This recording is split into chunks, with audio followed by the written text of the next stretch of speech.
Nous allons utiliser l'approche graphique pour évaluer des valeurs pour la fonction f de x définie graphiquement en complétant le tableau suivant. Pour des valeurs a, nous allons évaluer f de a, la limite à gauche de a, la limite à droite de a et la limite à a. Donc, pour, par exemple, x est égal à moins 10, nous allons calculer f de moins 10, la limite à gauche de moins 10, la limite à droite de moins 10 et la limite à moins 10. Commençons avec moins 10. Donc, f de moins 10, si nous regardons dans la fonction, moins 10, on est ici. Donc, lorsqu'on évalue la fonction, on trouve moins 4 pour la valeur de y. Donc, moins 4. À gauche de moins 10, si on veut trouver la limite, qu'est-ce qui se passe à gauche de moins 10? Eh bien, les valeurs de la fonction s'approchent de moins 4. À droite de moins 10, donc ici à droite de moins 10, les valeurs de la fonction s'approchent aussi de moins 4. Donc, étant donné que la limite à gauche et la limite à droite est moins 4, donc la limite lorsque x s'approche de moins 10 est égale à moins 4. Pour moins 5 est ici. F de moins 5 n'existe pas parce qu'on a un point plein ici, un point plein ici. Donc, il n'y a aucune valeur de y pour x est égal à 5. Donc, n'existe pas. Limite à gauche de moins 5. Donc, à gauche de moins 5, on est sur cette branche. On approche. Et la valeur de la fonction s'approche de moins 3.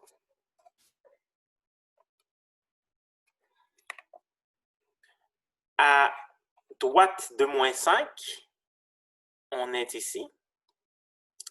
Les valeurs de la fonction s'approchent de moins 1, donc de plus en plus. Donc, moins 1.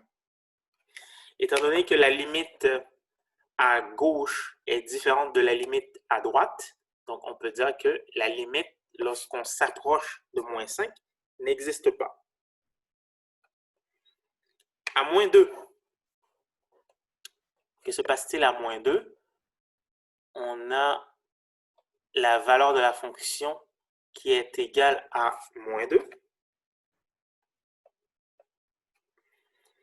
La limite à gauche de moins 2, donc lorsqu'on est à gauche de moins 2, les valeurs de la fonction s'approchent aussi de moins 2. À droite de moins 2, les valeurs de la fonction s'approchent aussi de moins 2. Donc, la valeur de la fonction, la limite lorsque x s'approche de moins 2 est égale à moins 2. Parce que la limite à gauche est égale à moins 2 et la limite à droite est égale à moins 2. Pour 0, on a 0 ici. Donc, f de 0 est égal à 0. On a un point plein en x est égal à 0. La limite à gauche de 0, lorsqu'on est à gauche de 0, les valeurs de la fonction s'approchent de moins 4. Tandis que lorsqu'on est à droite de 0, les valeurs s'approchent de 0. Donc, moins 4, 0. La limite n'existe pas parce que la limite à gauche est différente de la limite à droite. Que se passe-t-il à 2? À 2, f de 2. Donc, on a 2 ici. Et la fonction évaluée à 2 donne 4. La limite à gauche de 2 donne 4. Et la limite à droite de 2 donne 4. Donc, on peut écrire que f de 2 est égal à 4. Limite à gauche, 4. Limite à droite, 4. Donc, étant donné que la limite à gauche est égale à la limite à droite, on a 4 comme limite lorsqu'on s'approche de 2. À 4, donc on a 3 et 4 ici. On a un point vide. Donc, il n'y a aucune valeur y qui correspond à la valeur x. Donc, la valeur de la fonction n'existe pas pour x est égal à 4. La limite à gauche, lorsqu'on s'approche de 4 à partir de sa gauche, les valeurs de la fonction s'approchent de 0. Et lorsqu'on s'approche de 4 à partir de sa droite, les valeurs de la fonction s'approchent aussi de 0. La limite, lorsque x s'approche de 4, est égale à 0. Pour x est égal à 5, donc on a une droite ici. Pour x est égal à 5, la fonction ne touche jamais cette droite. La fonction est très très grande lorsqu'on s'approche de la valeur 5.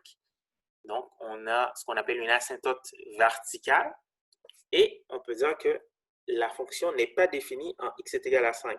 Donc, f de 5 n'existe pas. La limite à gauche, donc lorsqu'on est à gauche de 5, les valeurs de la fonction sont très très grands négatifs. Donc, moins l'infini. La limite à gauche est égale à moins l'infini. La limite à droite, lorsqu'on est à droite de 5, les valeurs de la fonction sont très très grands positifs.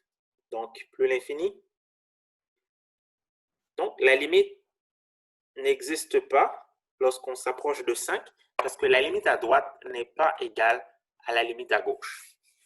Pour x est égal à 6, donc on a 6 ici, f de x est égal à 1, donc f de 6, si on évalue la fonction, c'est égal à 1. La limite à gauche de 6, on voit que les valeurs de la fonction s'approchent de 1. Et à droite de 6, les valeurs de la fonction s'approchent aussi de 1. Donc, on a 1 pour la limite à gauche, 1 pour la limite à droite. Donc, la limite lorsque x s'approche de 6 est égale à